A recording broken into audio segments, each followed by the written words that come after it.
Sa isang alikabok na dulo ng landas, kung saan ang bundok ng Oaxaca ay tila nakayuko sa sarili nitong katahimikan, may isang bahay na tila nakalimutan na ng panahon. Gawa ito sa adobe, may bubong na kalawangin at pinto na palaging may kaunting awang, na parang laging may hinihintay. Sa loob, nakaupo si Doña Aurelia sa isang bangkong kahoy na mas matanda pa sa karamihan ng mga taga-baryo. Hawak niya ang tasa ng kape, hindi para sa lasa, kundi para sa init. Ang mga kamay niyang basag-basag sa tagal ng pagtatrabaho sa bukid ay nanginginig na sa lamig o marahil sa edad. Sa sulok ng maliit niyang sala, naroon ang isang altar, hindi magarbo, hindi bago, pero mahalaga. Doon, sa ibabaw ng mesa na luma at may mga peklat ng taon, nakatayo ang isang imahen ng birhen ng mga kapighasyan. Kulubot na ang pintura, may bitak sa gilid, pero ang mga mata nito'y nananatiling mapagmasid. Katabi ng imahen ang isang baso ng tubig at isang maliit na kandilang pilit tinatapatan ang lamig ng gabi. Bago tayo magsimula, mag-like at mag-subscribe dahil may mga bagay dito na kailangan mong malaman bago ang sinuman. Si Aurelia ay 79 na taong gulang. 30 taon ng biyuda. Walang anak. Walang apo. Ang kanyang mga gabi ay pinupuno ng panalangin, at ang kanyang mga araw ng tahimik na paghahanap ng mga bagay na makabubuhay sa kanya hanggang bukas, isang maliit na bungkos ng gulay, ilang itlog mula sa mga alagang manok o bulaklak. Ang bulaklak ang siyang dahilan kung bakit siya nasa plaza kaninang hapon. Sa ilalim ng lilim ng punong nara, pagkatapos ng misa, nakita niya ang ilang pirasong mga erandalyas, lantang-lanta, hindi pinansin ng sinuman. Kinuha niya ito ng dahan-dahan para bang may halong hiya. Pinunasan niya ang mga alikabok sa mga talulot at inilagay sa isang papel na lumang resibo. Ngayon, inilalagay niya ang mga bulaklak sa florera sa harap ng birhen. Pinagmasdan niya ito ng matagal at pagkatapos ay lumuhod ng mabagal. Birhen, bulong niya, alam kong maraming taon na akong walang hinihiling. Pero ngayon, humihingi ako ng konting lakas. Para sa tuhod ko. Para hindi ako mamatay ng mag-isa. Sa labas, umihip ang hangin, ginagalaw ang bubong at nagpapasayaw sa mga kortina. Sinindihan niya ang kandila, pumikit, at pagkatapos ng ilang sandaling katahimikan, bumangon siya at nagtungo sa kanyang kama. Mahaba ang gabi, at ang kanyang pagod ay hindi mula sa trabaho kundi sa bigat ng alaala. Nang siya'y nakatulog, ang kanyang panaginip ay puno ng boses, malalambot, tila galing sa malayo. May amoy din ang panaginip, isang bango ng bulaklak na hindi niya maalala kung kailan huling naamoy. Hindi ito masakit, hindi rin nakakatakot. Isa lang itong pakiramdam na may kasamang lungkot at ginhawa. Pagpatak ng madaling araw, bumangon si Aurelia. Ang liwanag ay hindi pa umaabot sa kanyang bintana. Binuksan niya ang pinto sa kusina, hinanda ang kalan, kinuha ang kahoy panggatong. At habang dumaraan sa altar, napahinto siya. Nabitawan niya ang kahoy sa kanyang kamay.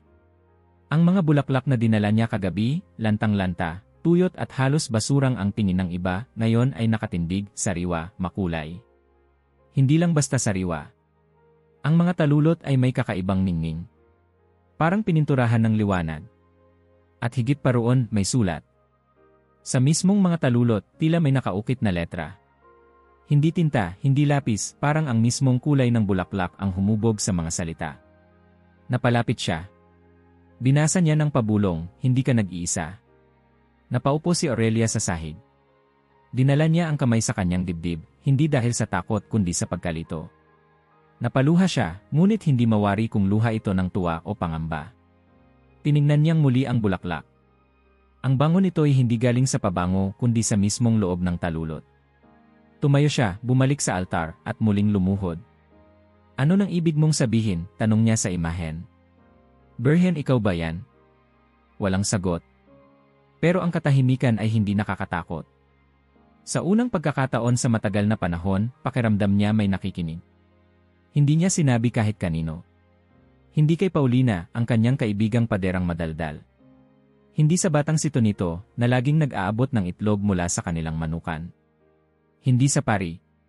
Tinago niya ang sikreto parang alahas, parang apoy sa ilalim ng basahan, mahina pero buhay. Lumipas ang araw, at si Aurelia ay parang may iniingatang bagong sigla.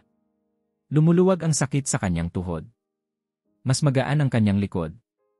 At sa gabi, bago matulog, muli siyang dumaan sa altar. Naglagay ulit siya ng mga tuyong bulaklak, ngayon naman, ilang bougainvillea na natagpuan niya sa harap ng eskwelahan, kulay rosas ngunit kulay abong tuyot. Inayos niya ito sa parehong florera. Kung totoo kang nakikinig, bulong niya, maraming salamat. Pero totoo ba talaga ito? Kinabukasan, bumangon siyang maaga. Sa kanyang pagdaan sa altar, tila hindi siya hiningahan ng hangin, kundi sinampal ng bango ng bagong pitas na mga bulaklak. Tumigil siya. Muling nangyari. Sariwa. Matingkad ang kulay. Basa ng hamog. At sa gitna ng isa sa mga bougainvillea, naroon ang bagong mensahe, magpatuloy ka. May darating. Napapitlag si Aurelia. Sino? Sino ang darating? Ang mga salita ay malinaw, pero ang kahulugan ay parang usok, mahahawakan mo saglit, pero nawawala rin agad. Hindi niya alam kung ito ay babala o paanyaya. Pero ang puso niya ay hindi kinabahan. Sa halip, para bang may pintuan na matagal nang nakasara ang unti-unting bumukas. Lumabas siya ng bahay at huminga ng malalim. Ang umaga ay ordinaryo para sa iba, tilaok ng manok, tahol ng aso, sunog na amoy ng unang apoy. Pero para kay Aurelia, ang mundo ay parang binuksan muli, at sa kanyang puso ay may maliit na siglang hindi na niya akalaing babalik pa. Nagsimula ang mga pagbabago sa pinakamaliliit na bagay. Noong una, napansin ni Doña Aurelia na hindi na siya basta-basta hinihingal sa tuwing akyat sa mabatong landas papunta sa kanyang maliit na hardin. Ang kanyang mga tuhod, na dati tila bakal na kinakalawang sa bawat hakbang, ay gumagaan na parang muling pinadulas ng langis ng kabataan. Ngunit hindi niya ito inisip na milagro. Hindi pa. Tuwing umaga, bago sumikat ang araw, bumabangon siya upang silipin ang altar. At sa bawat pagdungaw niya, naroon ang parehong hiwaga. Ang mga bulaklak na kahapon ay tuyot at nanlilimahid, ngayon ay sariwa, namumulaklak, at kumikislap sa liwanag ng kandilang halos maubos. At palaging may mensahe. Minsan ay nakasulat, ang kapayapaan ay dumarating sa tahimik na puso. Sa ibang araw naman, ang luha ay tubig ng panalangin. Walang araw na dumaan na hindi siya napaluhod sa harap ng mga salitang iyon. Hindi ito sermon ng pari. Hindi rin ito mga kasabihan mula sa lumang almanak. Ito'y mga salita na parang isinusulat para sa kanya lang. Tila alam ng mga ito kung ano ang kanyang nararamdaman bago pa man niya ito masabi. Sa bawat umagang ganito, tumitibay ang kanyang loob. Sa gabi, ang kanyang mga panaginip ay hindi na tinatahanan ng pangungulila, kundi ng mga mukha, ilang kilala niya, ilang hindi pa. May batang tumatawa, may lalaking nakasuot ng sombrero na tila kamukha ng kanyang yumaong asawa, may matandang babaeng umiiyak sa harap ng altar. Hindi niya maipaliwanag kung anong kahulugan ng mga panaginip, ngunit paggising niya, palaging naroon ang amoy ng bulaklak. Isang halimuyak na hindi mula sa isang uri lang ng halaman. Ito ay pinaghalong bango ng dalias, sampag-ita, rosas, at isang bagay na hindi niya maipangalanan, parang bango ng liwanag. Isang araw, habang sinasalin niya ang kape mula sa takure patungo sa lumang tasa, tumigil siya at tiningnan ang sarili sa salamin na bitak-bitak. Tila ba may kakaiba sa kanyang mga mata? May ningning. Hindi galing sa luha kundi sa buhay. Napangiti siya ng bahagya, ngunit agad ding iniling ang ulo. Ano ka ba, Aurelia? Bulong niya sa sarili. Nagkakaloko ka na. Ngunit ang puso niya ay hindi sumang-ayon. Sa kabila ng lahat, nanatili siyang tahimik. Hindi niya sinabi kay Paulina. Hindi niya ibinulong sa mga batang naglalaro sa labas. Hindi niya isinulat sa kanyang lumang kwaderno na puno ng listahan ng utang sa tindahan. Para sa kanya, ang hiwagang ito ay tulad ng apoy sa gabi, masyadong marupok para ipagsigawan. Kapag nilapitan ng mali, baka mamatay. Ngunit si Paulina, ang paderang maingay ngunit may mabuting puso, ay may matang sanay sa detalye. Isang hapon, matapos iabot ang 2 pan de coco kay Aurelia, napatingin siya sa kaibigan at mumiti ng mapanuksong may kabaitang halong usisa. Aurelia, sabi niya habang pinapahid ang pawis sa noo, ano ba ang sekreto mo? Nagkunwang nagulat si Aurelia. Sekreto? Sagot ni Paulina habang inaayos ang kanyang tsinelas. Dati-rati, 6 na hakbang palang paakyat sa plaza, parang hinihika ka na. Ngayon, nakikita kitang naglalakad ng diretsyo, para kang binata. At teka, naamoy mo ba yan?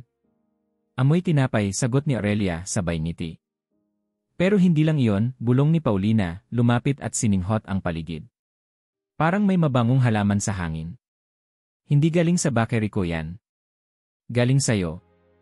Umismid si Aurelia at sinabing, baka may nadikit lang na pabango sa damit ko sa simbahan.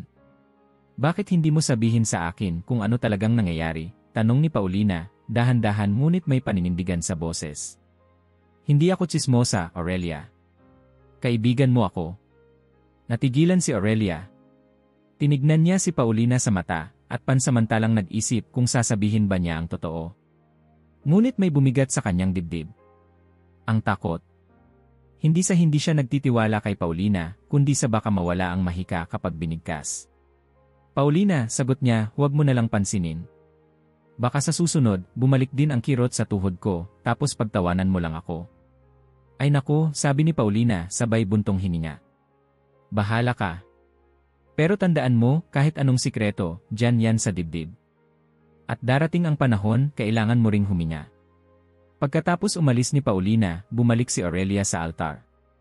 Sa araw na yon, dinala niya ang ilang lantang liryo na nakita niyang itinapon sa gilid ng palengke. Inayos niya ito sa parehong plorera. At gaya ng dati, sinindihan ang kandila, lumuhod at nagdasal. Sa kanyang puso may bahagyang kaba. Parang may ibang presensya. Hindi mapanganib. Hindi rin pamilyar. Basta iba. Kinabukasan, maaga pa lang, bumangon siya upang tingnan muli ang altar. Ang mga liryo ay muling nabuhay. At sa pinakagitna ng puting talulot, may mga salitang nakaayos na parang hinipan ng hangin upang mabuo, magpatuloy ka. May darating. Hindi niya alam kung ano ang ibig sabihin ng mensaheng iyon. Sino ang darating? Kaibigan? Kaaway? Pagsubok? O biyaya? Ngunit sa puso niya, may unti-unting bumubuo ng tapang. Hindi ito sigaw. Hindi rin ito utos. Isa lang itong malambing na tulak. Tulak patungo sa isang bagay na hindi niya pa nakikita, pero alam niyang naroroon. Lumabas siya ng bahay at muling narinig ang mga huni ng ibon. Ngunit ngayon, ang tunog ay tila paanyaya, hindi basta ingay ng umaga. Tiningnan niya ang paligid. Ang kanyang lumang bahay ay nanatiling sira-sira, ang bakod ay nagigiba, ngunit sa hangin ay may kabighaniang hindi niya maipaliwanag. Sa sulok ng kanyang hardin, may mga bubong na sumisilip. Mga kapitbahay.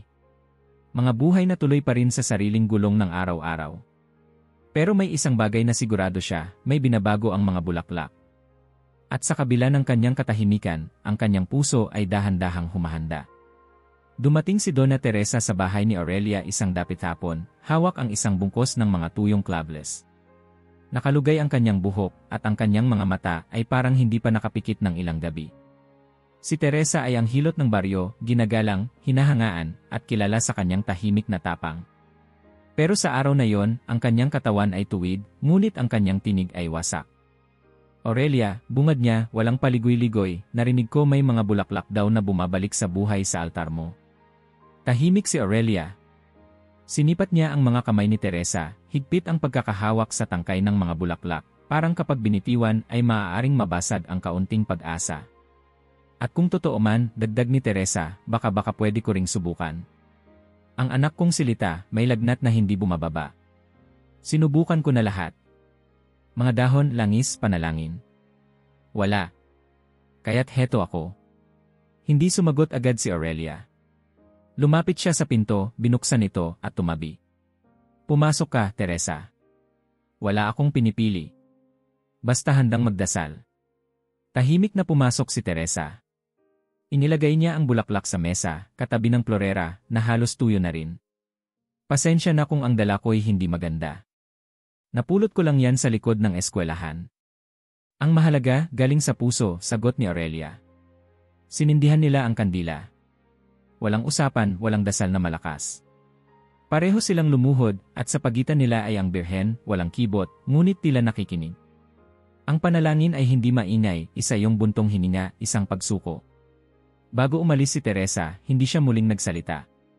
Tumango lang at lumingon sa huling pagkakataon bago pumasok sa gabi. Kinabukasan, maaga pa lang, hindi pa ganap na maliwanag, naramdaman ni Aurelia ang isang damdaming hindi niya maipaliwanag.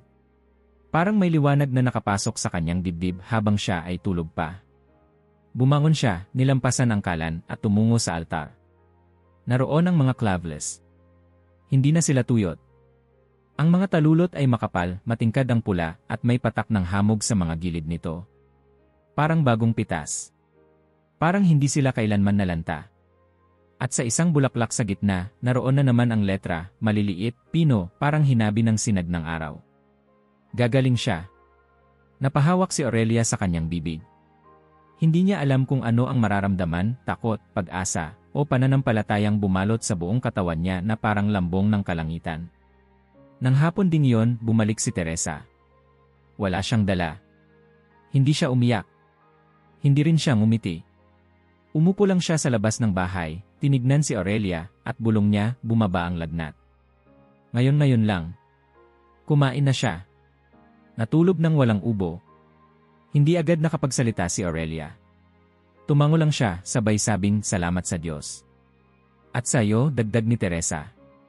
Umiling si Aurelia. Hindi sa akin. Ako'y tagabantay lang ng kandila. Ngunit mula noon, hindi na lamang si Teresa ang bumisita. Sa loob ng 3 araw, may 5 kapitbahay ang pumunta, bitbit ang lantang mga bulaklak. Ang iba'y rosas na natapakan sa palengke. Ang iba'y dahon na hindi na malaman kung anong puno. Pero ang lahat ay may isang bagay sa mata, pag-asa. Isang batang lalaki, si Tonito, ang dumaan isang hapon habang si Aurelia ay nagwawalis ng pasyo. Aurelia, tanong ng bata, totoo po ba na pag nilagay ang bulaklak sa altar nyo, gumaganda ito ulit? Hindi ako sigurado, sagot niya, pero kung gusto mong subukan, pwede mo kong samahan mamaya. Kinagabihan, dinala ni Tonito ang isang maliit na bungkos ng maruruming daisies. Napulot lang niya sa tabi ng simbahan. Pinagpagpa niya ito bago ibigay kay Aurelia, parang alok na candy sa berheng may kapangyarihan. Nang sumunod na umaga, nagtungo agad si Aurelia sa altar. Doon, ang daisies ay nakatayo, maputi, malinis, at may munting bango ng gatas at damo. At sa pinakagitna ng isa, muling may letra. Ang inosente ay laging naririnig. Nang dumating si Tonito, dala niya ang kanyang nanay, si Aling Rosa. Pareho silang napatitig sa altar, at si Aling Rosa ay napaupo.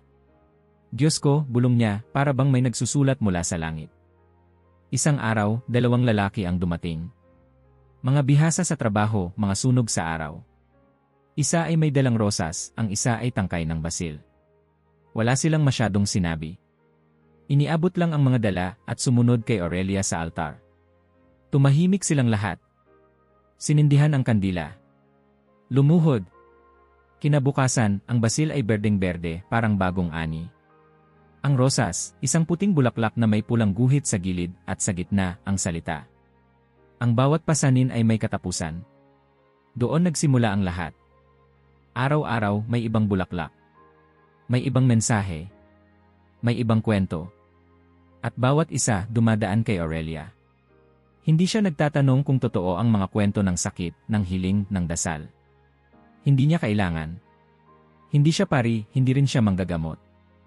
Isa lang siyang matandang babae na may altar, isang florera, at pananalig na muling isinilang. Ngunit dahil dito, siya ay naging tahanan ng mga kwento. May isang babae, buntis, na natakot na hindi niya kayang palakihin ang kanyang magiging anak. Dinala niya ang ilang tuyong lavender. Kinaumagahan, ang mensahe ay, lakas ay ipinapasa sa bawat pintig. May isang lalaking iniwan ng kanyang asawa. Dala niya ay ilang tuyong damong ligaw. Hindi niya alam ang pangalan ng bulaklak. Ngunit ang mensahe ay malinaw. Ang tunay ay babalik kung dapat. Isang matandang lalaki ang dumating na may baston, hindi makatingin ng diretsyo. Tahimik lang. Inilagay ang kanyang mga bulaklak at umalis. Walang dasal. Walang salita. Kinaumagahan, may nakasulat. Hindi huli ang patawad. At nang araw na yon, bumalik siya. Hindi upang humingi ng bulaklak, kundi upang magdasal. At umiyak. Pero hindi lahat ay agad naniwala. May ilan pa ring bumubulong sa likod ng palengke. May nagsasabing si Aurelia ay nagpapanggap na baka may tinta sa bulaklak o may lihim siyang nilalagay. Pero ang sinumang nakakita sa altar, ang sinumang nakaamoy ng halimuyak sa umaga, ay hindi basta-basta nanatiling bulad. Pero paano ito nangyayari? Tanong ng batang babae isang araw, habang pinagmamasdan ang pagkinang ng mga sariwang bulaklak. Paanong may letra sa talulot? Hindi ko alam, sagot ni Aurelia. At baka hindi ko kailangang malaman. Minsan, iniisip niya kung bakit siya ang pinili. Kung bakit ang lumang imahen ng kanyang ina, ang kanyang sirasirang mesa, ang kanyang pagod na katawan. Ngunit sa bawat umaga, sa bawat pagdilat ng mga bulaklak, sa bawat mensaheng nababasa niya, alam niyang hindi siya ang mahalaga. Siya lamang ang tagapagdala. Tagabantay. Isang tulay. At sa tuwing may dumarating na tao na may luhang pumapatak habang nag-aalay ng bulaklak, sinasabi lang ni Aurelia, "Huwag kayong umasa ng milagro. Wala akong kapangyarihan. Ako'y nagdarasal lang." Ngunit sa puso niya, alam niyang may bumubulong sa kanya sa bawat mensahe. Hindi boses ng tao. Hindi boses ng sariling isip. Isa yung tinig na banayad, mapagkalinga, at higit sa lahat, totoo.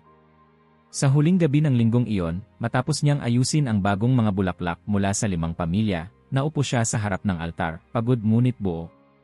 Sa gitna ng florera, isang bagong bulaklak ang nagbukas, kulay kahel, may gintong gilid. At ang mensahe sa gabing iyon ay walang tanong. Ito'y simula pa lamang. Ang sikat ng araw ay kakaiba ng araw na iyon. Hindi dahil sa kulay, kundi dahil sa kung paano ito tumama sa harapan ng bahay ni Donna Aurelia, tila ba hindi basta liwanag kundi tanong. Tahimik siyang nagwawalis ng pasyo nang may dumaang anino sa kanyang harapan. "Aba, aba," sabi ng pamilyar na tinig. Ito pala ang sinasabing altar na may mga bulaklak na nagsusulat. Lumingon si Aurelia at nakita si Don Philem. Matagal na siyang hindi bumibisita. Dating kasapi ng konseho ng barangay, kilala sa pagkukwestiyon sa lahat, mula sa presyo ng bigas hanggang sa bisa ng panalangin. Nakasuot siya ng lumang sombrero at may hawak na bungkos ng mga tuyong bulaklak, balot sa papel ng dyaryo. "Inipon ko ito mula sa likod ng palengke," anya, may ngiting mapanghamon. "Sabi nila, kahit bulaklak ng basurahan, kapag nilagay sa altar mo, bumabalik daw ang buhay." "Wala akong pinipili," sagot ni Aurelia, tahimik ngunit matatag. "Kung nais mong ilagay iyan, ilalagay natin." "Pero hindi ka pa rin sumasagot, Aurelia." "Ano ba talaga to? Pakulo? Mahika? O baka naman may tinatago ka?" Hindi na siya sumagot. Binuksan niya ang pinto, pinapasok si Philem, at itinuro ang altar. Maayos, payapa, may kandilang nagsisimula ng magtubig sa paligid ng paa nito. Inilagay ni Philem ang bulaklak sa florera, napailing at suminghot. "Yenen, wala pa naman akong naamoy na milagro," biro niya. Ang milagro, ani Aurelia, ay hindi laging agad na amoy. Pagkalipas ng ilang saglit, lumakad si Philem palabas. "Babalik ako bukas. At kung hindi magbago yan, ako mismo ang magsasabi sa lahat na lokohan lang ito." "Ikaw ang bahala," sagot ni Aurelia, sa kasinindihan ang isa pang kandila. Kinabukasan, maagang dumating si Don Philem. Nasa harap na siya ng bahay, bago pa man buksan ni Aurelia ang pinto. Hindi siya pumasok agad. Nang sumilip siya sa loob, napahawak siya sa sombrero. Ang mga bulaklak, ang parehong bulaklak na pinulot sa basurahan, ay sariwa, parang bagong pitas sa gitna ng tag-ulan. Ang mga talulot ay parang pinalambot ng hamog, at sa gitna ng isa, may mensaheng malinaw na malinaw. Kahit ang batong pinakamatigas, may iniingatang tubig. Tahimik si Philem. Walang biro, walang puna. Tumango siya at dahan-dahang lumakad palayo. Sa bawat hakbang, parang may natutunaw sa loob ng kanyang dibdib na matagal nang nanigas. Nang linggong iyon, isang kakaibang bisita ang dumating. Sa isang kotse, isang bagay na bihirang makita sa baryo, bumaba ang isang babaeng nakadamit na makulay, may alahas sa lieg at hikaw na kumikislap sa araw. Siya ay si Mariana, tagalungsod, at kilalang personalidad sa mga samahang pangkultura. "Aurelia," tanong niya habang palapit, hawak ang cellphone at nakangiti. "Ako nga," sagot ng matanda, pinupunasan ang kamay mula sa pagkakatanim ng luya. "Mariana po. Narinig ko ang tungkol sa mga bulaklak. Isang kaibigan sa lungsod ang nagkwento. Ako po ay nagtatrabaho sa isang pahayagan, at naisip ko, baka po pwedeng ma-feature ang altar ninyo. Ipalaganap natin ang mensahe, ilapit sa mas maraming tao. Isipin nyo, Aurelia, maaari tayong gumawa ng mga flyers, videos, isang documentary, baka pati pilgrimage." Tahimik si Aurelia. Tiningnan niya ang babae. Makinis ang mga kuko. May pabangong malayo sa amoy ng bulaklak, kundi mas malapit sa pabango ng kalsada at mall. "Maraming salamat sa alok," sagot ni Aurelia, "pero hindi ko nais na ito'y gawing palabas." "Palabas?" Hindi, mabilis na sagot ni Mariana. Pagpapalaganap. Kung may mensahe ang Diyos, dapat marinig ng lahat, hindi ba? Hindi lahat ng dasal ay kailangang isigaw, sagot ni Aurelia. At kung ang milagro ay totoo, makakarating ito sa dapat makarinig, kahit walang mikropono. Umakmang magsasalita pa si Mariana, ngunit nakita niya ang tingin ng mga mata ni Aurelia. Hindi galit. Hindi rin put. Isang uri ng paninindigang tahimik ngunit buo. Nagpaalam siya na may ngiting pilit at muling sumakay sa kanyang kotse. Isang araw makalipas iyon, dumating ang dalawang pari, si Padre Mateo, mula sa mismong San Miguel, at si Padre Lorenzo, mula sa kalapit baryo. Pareho silang nakasuot ng puting sotana at may malakonsultanteng anyo. Doña Aurelia, bungad ni Padre Mateo, narinig namin ang tungkol sa mga pangyayari rito. Gusto sana naming makita ang altar. At, alam mo na, masigurado na ang lahat ay ayon sa turo ng simbahan. Pinapasok sila ni Aurelia. Wala siyang tinago. Ang altar ay naroon pa rin, kandila, baso ng tubig, florera ng bulaklak. Ang halimuyak ng bagong sibol na mga talulot ay humahaplos sa hangin. Nagmasid si Padre Lorenzo. May nagsabi sa akin, may mensahe raw sa mga bulaklak. Maaari ba naming makita? Tumango si Aurelia. Lumapit sila. Ang bulaklak ay isang simpleng liryo at sa gitna nito, nakaukit na parang pinong sinulid. Ang pananampalataya ay hindi palaging tahimik, ngunit palaging tapat. Nagkatinginan ang dalawang pari. Si Mateo ang unang nagsalita. Doña Aurelia, dapat tayong mag-ingat. Ang mga ganitong bagay ay maaaring magdulot ng pagkalito sa pananampalataya ng mga tao. Maaaring hindi ito galing sa Diyos. Padre, sagot ng matanda, wala akong sinabing ito ay milagro. Ako'y nag-aalay lamang ng bulaklak, nagsisindi ng kandila, at nananalangin. Kung may dumating na higit pa, hindi ko iyon inutos. Tahimik si Padre Lorenzo, ngunit ang kanyang mga mata ay tila napako sa bulaklak. Lumapit siya, lumuhod, at tahimik na nagdasal sa harap ng altar. Hindi na nagsalita pa si Mateo. Sa kanilang pag-alis, sinabi lamang ni Aurelia, ang Birhen ay hindi nagbubunyag ng lahat sa mga edukado. Minsan, sa mga tahimik siya bumubulong. Pagkalipas ng ilang araw, bumalik si Philem. Hindi upang magtanong, kundi upang magbitbit ng kandila. Tahimik siyang lumapit sa altar, inilagay ang kandila sa gilid, sinindihan ito, at lumuhod. Wala akong hiling ngayon, Anya, gusto ko lang magpasalamat. Walang nagsalita. Wala ring tumugon. Ngunit sa araw na iyon, ang bulaklak sa florera ay lumago ng panibagong usbong, at sa gitna nito, walang letra, tanging isang hugis, isang bilog na parang mata, parang puso, parang walang hanggan. At sa harap ng altar, isang samyo ang lumaganap, mas matamis kaysa dati, mas mahaba sa hangin, at mas malalim sa puso. Nagsimula ito sa isang kwento sa palengke. Isang matandang babae mula sa kabilang bayan ang nagsabing narinig niya sa kanyang apo na may bahay sa San Miguel del Cobre kung saan nabubuhay ang mga bulaklak at nagsasalita ang Diyos. Isa itong lihim na matagal nang lumalakad sa pagitan ng mga bibig, pero ngayong ang pangalan ni Doña Aurelia ay binabanggit na ng mga hindi niya kilala. Alam niyang hindi na ito mapipigilan. Nang linggong iyon, nagsimula ng magdatingan ang mga tao na hindi taga rito. May mga mag-asawang may dalang sanggol, mga binatang may hawak na cellphone na laging nakatutok, mga madre na tahimik lamang na lumuluha habang nakatitig sa altar. Ngunit kasabay ng mga mataimtim ang dasal ay ang mga matang mapagsuri, ang mga bibig na palaging nagtatanong kung pwede bang kunan ng video, kung saan maaaring magbigay ng donasyon, kung kailan may misa. Sa una, tinatanggap ni Aurelia ang lahat. Hindi siya marunong tumanggi, lalo na kung may dalang bulaklak ang bisita. Pero sa paglipas ng araw, napansin niya ang pagbabago sa hangin. Hindi na ito parehong amoy ng mga panalangin. May halong amoy ng ambisyon, ng pagkagahaman, at ng ingay na walang saysay. Isang hapon, habang inaayos niya ang mga bagong dating na bulaklak, dumating si Mariana. Kasama na naman ang kanyang ngiti, ngunit ngayon ay may kasamang 3 lalaki. Lahat sila'y may dalang tabla, martilyo, at blueprint. Aurelia, tawag niya habang kumakaway. Dinala ko na ang mga gagawa ng estruktura. Maglalagay tayo ng bubong sa pasyo para hindi mabasa ang mga deboto. Maglalagay din ng altar extension.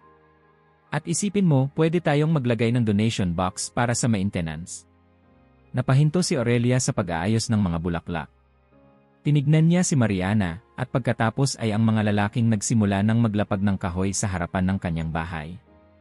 Hindi mo na ako tinanong, mahinahon niyang sabi. Hindi na kailangan, sagot ni Mariana, may halakhak na nakasuot sa boses. Lahat naman tayo'y para sa mabuti, hindi ba? Hindi ka ba natutuwa na lumalaki na ito? Hindi lahat ng paglaki ay pagbuti, sagot ni Aurelia. Ngunit hindi na siya pinakinggan. Ang mga lalaki ay nagsimula ng magsukat ng lupa, naglalagay ng marking tape sa paligid ng bahay.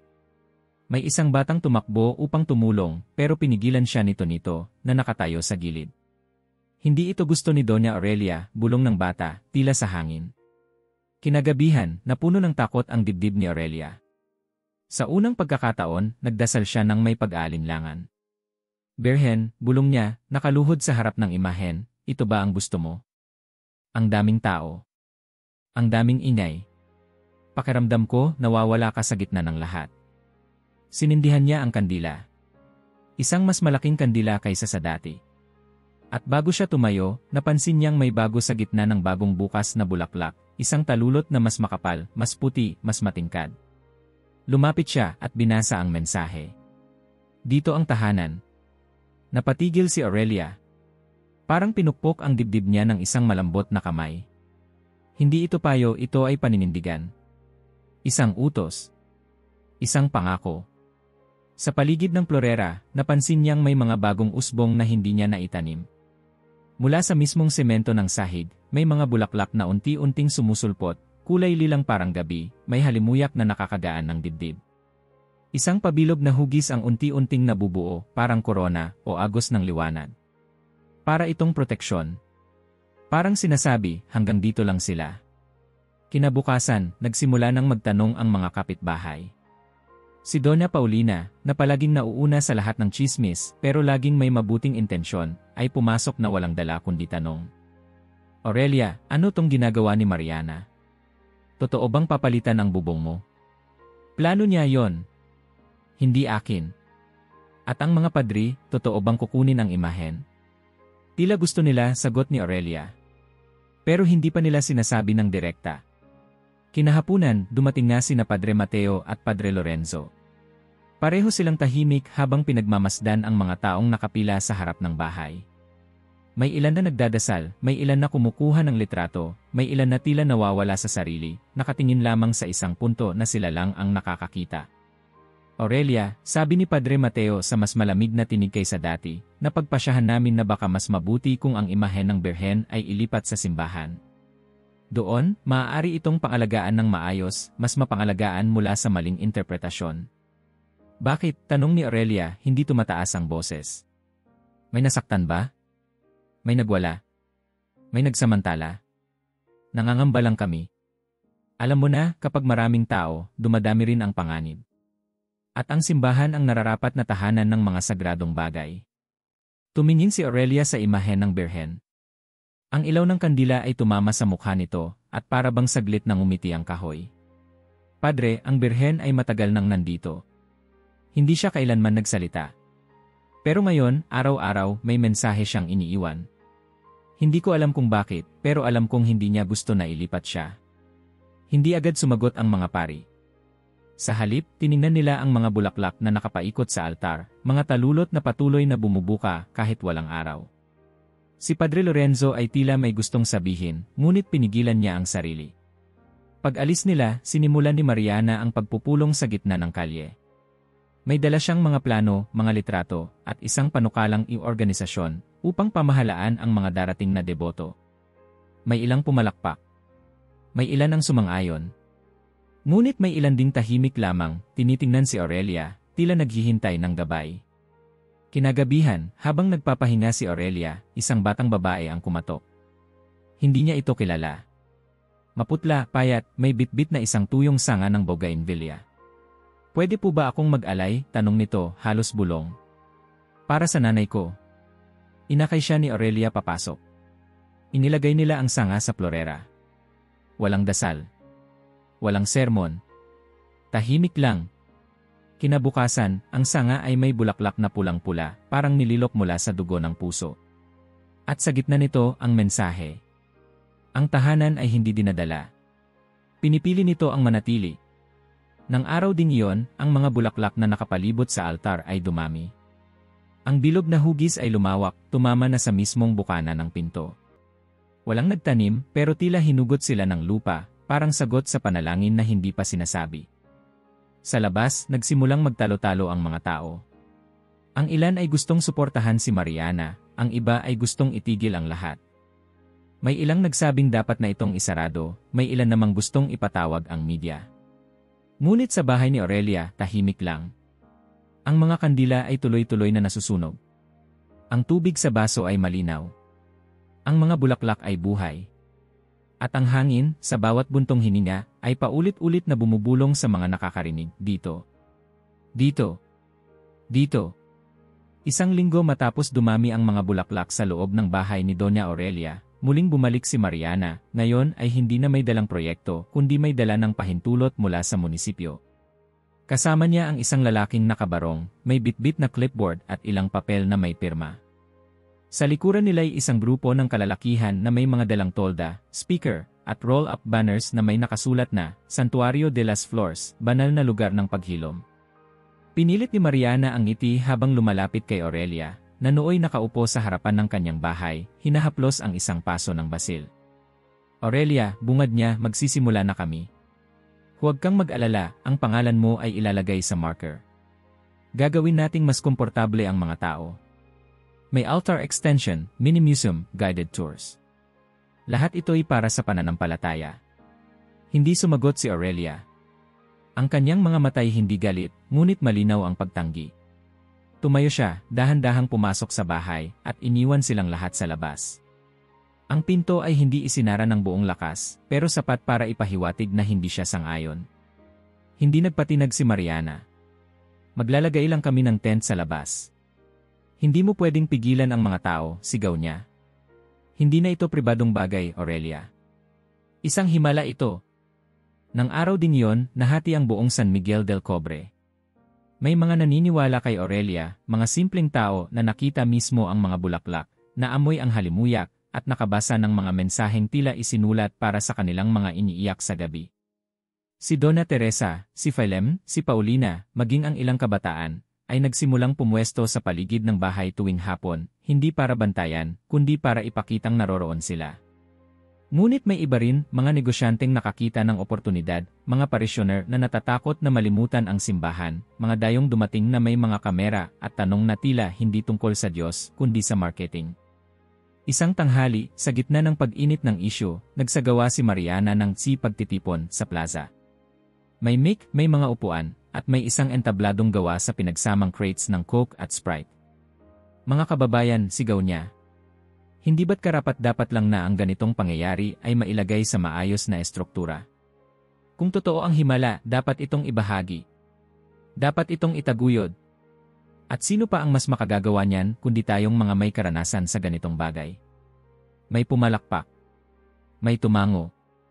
Ngunit bago pa man siya makapagpatuloy, isang tinig mula sa gilid ang sumagot. Kung himala nga, bakit kailangang may bayad?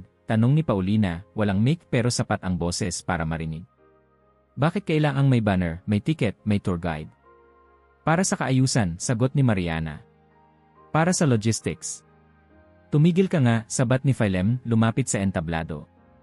Hindi mo ito bahay. Hindi mo ito altar. Wala ka sa pwesto para magdikta kung paano dapat sumamba ang tao. Nagkagulo ang mga tao. May nagtanong kung totoo bang ginagatasan lang ang himala. May sumigaw na baka raw may bayad na ang pagdasal. May isang binatilyong tumakbo sa bahay ni Aurelia para sabihing nagsisigawan na sa plaza. Nang sumunod na araw, walang babala, dumating ang isang grupo ng lalaking may kasamang truck. May dalang bubong na yari sa yero at ilang kahon ng semento. Balak daw nilang palitan ang harap ng bahay ni Aurelia upang maging mas ligtas sa mga deboto. Ngunit sa oras na sinimulan nilang ilapit ang kanilang kagamitan, isang hangin ang bumalot sa buong bahay, hindi ang karaniwang simoy ng hangin sa bundok. Isa itong bigla ang bugso ng hangin, malamig, may dalang samyo ng mga sariwang bulaklak. Napatigil ang lahat. Mula sa mga bitak ng dingding, mula sa kisame, mula sa sahig mismo, nagsimulang lumitaw ang mga bulaklak. Hindi isa. Hindi 5. Hindi 10. Libo-libo. Ang mga pader ng bahay ay napuno ng mga bulaklak na tila sumibol mula sa mismong puso ng bahay.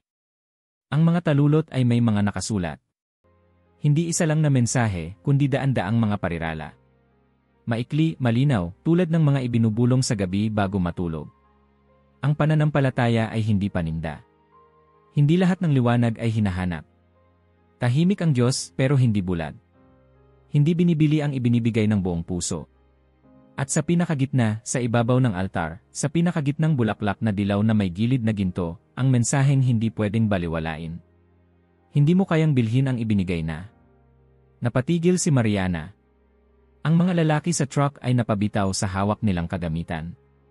Isa sa kanila'y napaluhod ng hindi sinasadya. Walang usapan. Walang sermon. Ang bahay ay nagsalita. Kinagabihan, si Aurelia ay nanatiling tahimik. Nakaupo siya sa kanyang bangko, tinatanaw ang altar. Hindi siya nagdasal ng malakas. Hindi niya kinailangan. Lumapit si Tonito, hawak ang kanyang maliit na kandila.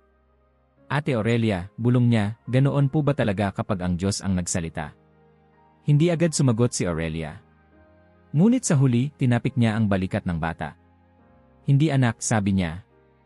Kapag ang Diyos ang nagsalita, walang kailangang sumigaw.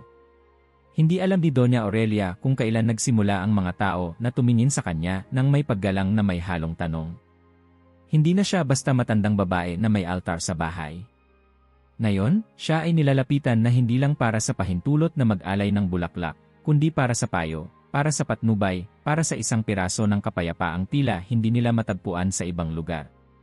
Ano po ang ibig sabihin ng mensahe kahapon? Patawarin mo ang sarili mo bago ang iba? Tanong ng isang dalagang may hawak na larawan ng kanyang ama.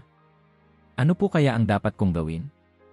Ang anak ko'y matagal nang hindi bumabalik. Pero ang bulaklak kahapon, sabi, baka hindi mo na kailangang hintayin pa. Paano po yon? Wika ng isang inang tila pagod na pagod sa paghihintay. Si Aurelia ay hindi pari. Hindi rin siya madre. Hindi siya sanay mangaral. Ang alam lang niya ay magtanim, magluto, at magdasal. Pero ngayon, tila ang bawat kilos niya ay sinusundan. Tila ang bawat sulyap ay hinihintay ng iba, baka sakaling nandoon ang kasagutan. Ayaw niyang tanggapin ang papel na yon, pero hindi rin niya kayang talikuran ang mga taong dumarating. Kaya't sinimulan niyang gawin ang alam lang niyang paraan, makinig. Tumahimik. At sa gitna ng katahimikan, hayaan ang birhen ang magsalita. Habang ang mga mensahe sa bulaklak ay patuloy na lumilitaw, napansin niyang mas nagiging tiyak ang mga ito. Hindi na lamang mga paalala o gabay. May ilang mensahe na parang isinulat para sa isang tao lamang. Isang gabi may mensahe, huwag kang tumalon. May naghihintay sa iyo sa lupa. Kinaumagahan, isang lalaki ang dumating, luhang-luha, hawak ang basang sulat. Ako po yon, sabi niya, ako po sana kagabi pero may humawak sa akin. Parang may humawak. May mga mensaheng nagsasabing ang galit ay apoy na hindi pumapatay kundi sumusunog ng sarili. O, ang anak mong hindi ka kinausap ng 5 taon ay umiiyak habang iniisip kung paano babalik. Hindi na lang ito basta himala. Isa na itong tulay. Isang hapon, habang si Aurelia ay nag-aayos ng mga tuyong bulaklak na dinala ng isang grupo mula sa kabilang baryo, may isang babaeng kumatok. Mahinhin ang kilos pero may katiyakan sa boses. Magandang hapon po. Kayo po ba si Doña Aurelia? Sagot niya, halika't pumasok. Ngumiti ang dalaga. Mapungay ang mata, mapula ang labi, may hawig sa isang alaala. Ako po si Alma. Hindi ko po alam kung kilala ninyo ako. Pero ako po ang anak ng anak ni Tio Esteban. Kapatid po ninyo. Napahinto si Aurelia. Saglit na tila nawala ang hininga. Si Esteban, ang kapatid niyang nawalang parang bula mahigit 50 taon na ang nakaraan. Nagpunta sa Hilaga, hindi na muling bumalik. Ni sulat, ni balita, wala. Ano ng pangalan mo? Ulit ni Aurelia, bagamat narinig na niya. Alma po. Nilapitan niya ang dalaga. Tinitigan. Tapos ay hinaplos ang pisngi nito. May mata ka ni Esteban, sabi niya. May isa pa akong panaginip tungkol sa kanya noong 1 linggo. Hindi ko naintindihan. Ngayon, siguro ito na yon. Niyakap niya si Alma. Mahigpit. Matagal. At sa likod ng yakap, sa altar, may isa na namang bulaklak na bumukas. At sa gitna ng mga talulot, walang tanong, walang paliwanag, tanging isang pangungusap. Ang lahat ay bumabalik sa dapat nitong kalagyan. Umiiyak si Aurelia, hindi sa sakit, kundi sa pagkapuno. Sa unang pagkakataon sa napakahabang panahon, naramdaman niyang may natagpuan siya. Hindi anak. Hindi apo. Pero isang ugat na galing sa parehong puno. Isang paalala na kahit paputol ang ugnayan ng dugo, may mga hibla na binubuhay ng panahon. Habang lumalalim ang gabi, dumami ang mga bisita. Pero hindi na ito parang piyesta. Tahimik na ang karamihan. Hindi na sila nagdadala ng kamera. Hindi na sila nagtatanong ng paano. Lumalapit sila, nauupo sa gilid, nagdadala ng simpleng alay, isang kandila, isang papel na may pangalan, isang bulaklak na pinitas sa gilid ng kalsada. Minsan, may isang batang lalaki na naupo sa lapag at buong hapon, tinitigan lang ang altar. Wala siyang sinabi. Ngunit bago siya umalis, inilapag niya ang kanyang laruan, isang laruang sundalo na yari sa kahoy. Wala sa hulog. Basag na ang isang braso. Pero iniwan niya ito na parang ito na ang pinakamahalagang bagay sa kanya. Hindi alam ni Aurelia kung bakit siya naiiyak pagkatapos. Tuwing madaling araw, bago pa man magising ang buong baryo, gumigising si Aurelia upang linisin ang altar. Hindi dahil sa utos. Hindi dahil sa takot. Kundi dahil mahal na mahal niya ito. Isang umaga, habang pinupunasan niya ang gilid ng florera, napansin niyang may bagong usbong sa isang gilid ng mesa. Isang bulaklak na hindi niya alam ang pangalan. Kakaibang kulay, tila kahel na may asul, hindi karaniwan. At sa gitna nito, ang mensahe. Kapag ang puso ang tahanan, hindi kailangang umalis ang sinuman. Ngayon, ang mga tao ay hindi na nagtatanong kung bakit ito nangyayari. Hindi na rin sila umaasa ng sagot. Sapat na sa kanila ang makaupo. Makatahimik. Makaramdam. Minsan, isang batang babae ang nagsabi, parang may yumayakap sa akin kapag nandito ako. At iyon na nga marahil ang himala. Hindi ang mga bulaklak. Hindi ang mga mensahe. Kundi ang mismong presensya. Ang tiwalang may pwesto ka sa isang sulok ng mundo, kahit wala kang dalang tanong o sagot. Isang gabi, habang si Alma ay natutulog sa papag sa tabi ng altar, lumapit si Aurelia at pinagmasdan siya. Tahimik ang lahat. Ang kandila'y kumikislap. Sa labas, may ibong tila dumaan sa bubungan. Huminga siya ng malalim at sa loob ng kanyang dibdib ay may kakaibang kapayapaan. Salamat, bulong niya, hindi niya alam kung kanino. Sa altar, sa ilalim ng bagong bukas na bulaklak, walang letra. Walang salita. Ngunit sa loob ng bahay, sa gitna ng liwanag ng kandila, ang katahimikan ay hindi na katahimikan. Ito ay tinig. Isang maagang umaga, bago pa man humaplos ang araw sa mga bubong ng San Miguel del Cobre, isang truck na kulay puti ang dumating sa harapan ng bahay ni Donna Aurelia. Mula rito ay bumaba sina Mariana, dalawang lalaki na may barong, at isang opisyal mula sa munisipyo na may daladalang dokumento. May kasama pa silang dalawang tanod na hindi tumitingin ng diretsyo sa mata ni Numan. Ang simoy ng hangin ay malamig, pero may bigat sa paligid na hindi kayang itago ng tahimik na huni ng mga ibon. Hindi ito pagdalaw. Ito'y pag-aangkin. Mula ngayon, wika ni Mariana habang iniaabot ang papel, ang lugar na ito ay opisyal ng kinikilalang Centro de la Renovación. May basbas mula sa munisipyo. Layunin naming ayusin ito para sa kaligtasan ng publiko. May plano na ring itayo ang mas permanenteng estruktura dito. Hindi na ito pwedeng manatiling pribadong lugar. Tahimik si Aurelia habang binabasa ang papel. Hindi niya maintindihan lahat ng legal na salita, pero sapat na ang tono ni Mariana at ang kumpiyansa sa kanyang mga kilos upang malaman niya kung ano ang ibig sabihin.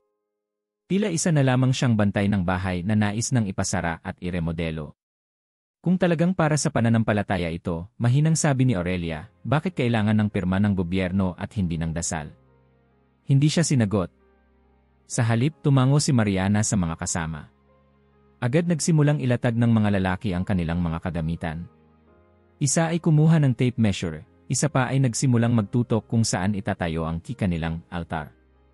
Isa pa ay nagsusukat kung gaano kalaki ang pwedeng gawing paradahan sa bakuran. Ngunit sa mismong sandaling iyon, may isang matandang lalaki ang lumapit mula sa kabilang kalsada. Si Don Phelan. Nakabaston, mabagal, ngunit matatag ang boses. Walang gagalaw sa lugar na ito, anya. Hindi ninyo ito pinanlabanan. Hindi ninyo ito pinanalanginan. Hindi ito inyo.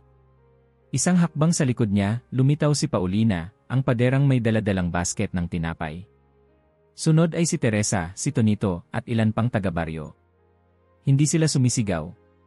Hindi sila armado.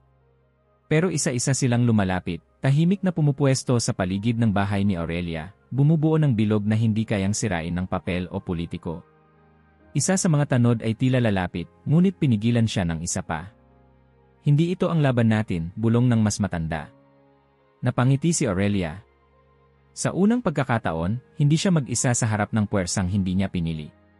Lumapit siya sa pintuan ng kanyang bahay, binuksan ito, at pinatuloy ang lahat ng kanyang mga kababayan. Walang sermon. Walang utos. Basta isang paanyaya lamang, pumasok kung nais mong manalangin. Sa loob, tila inunahan sila ng milagro. Ang altar ay puno ng mga bulaklak na bukas, parang sabay-sabay silang umusbong sa parehong sandali. Hindi lamang isa, hindi lang 5. Lahat ng bulaklak sa florera, sa gilid ng mesa, sa mga pader, maging sa kisem, lahat ay may mga salita. Hindi na hiwa-hiwalay na mensahe. Isa na itong mahabang teksto, tuloy-tuloy, malinaw na parang isinulat ng kamay na hindi makita. Ang mga tao'y lumapit. Tahimik. Walang kumurap. Isa-isang binasa ang mga talulot, at habang sinusundan nila ang bawat pangungusap, ang loob ng bahay ay tila lumalaki, hindi sa sukat, kundi sa dami ng damdaming pinakakawalan nito. Ang pananampalataya ay hindi itinataas sa entablado. Hindi ito dinidikta ng permit. Hindi ito binabayaran ng kape sa waiting area o donasyong may resibo. Ang panalangin ay hindi proyekto. Ang dasal ay hindi dapat pakyawan. Hindi ito ibinebenta sa website. Hindi ka pinupuntahan ng himala para kilalanin, kundi para maalala mong hindi ka kailanman iniwan. Hindi mo kayang bilhin ang ibinigay na ng buong puso. Ang liwanag ay hindi laging malakas. Minsan, ito'y kandila lang sa tabi ng kama ng isang matandang babae. At sa huling talulot, ang huling salita. Ang pananampalatayang namumulaklak sa katahimikan ay hindi nangangailangan ng palakpakan. Tahimik ang buong bahay. Wala ni isa mang nagsalita. Wala ring tumango o tumutol. Lahat ay parang pinadaan sa parehong hangin, parehong liwanag, parehong leksyon. Sa labas, si Mariana ay nakatingin mula sa malayo, tila hindi makalapit. Hawak pa rin niya ang papel, ngunit hindi na ito mabasa sa kanyang nanginginig na kamay. Unti-unti siyang umatras, walang imik, at sumakay sa kanyang sasakyan. Sa huling sulyap niya, nakita niyang si Aurelia ay nakaupo sa harap ng altar, pinapanood ang mga bulaklak na parang buhay. Hindi siya kinibo ng matanda. Hindi rin siya kinailangan. Mula noon, walang sinuman ang nagtangkang kontrolin muli ang altar. Wala nang nagtangkang magtayo ng estruktura. Wala nang planong ilipat ang imahen. Wala nang meeting, wala nang project proposal, wala nang leaflet. Ngunit araw-araw may dumarating. Hindi para magtanong. Hindi para magpicture. Para lamang umupo. Makinig. Manahimik. Minsan, may bagong mensahe sa bulaklak. Minsan wala. Pero hindi na yon mahalaga. Sapagkat natutunan na ng San Miguel del Cobre na ang himala ay hindi palaging bunga ng kaguluhan, kundi ng tahimik na pagsuko.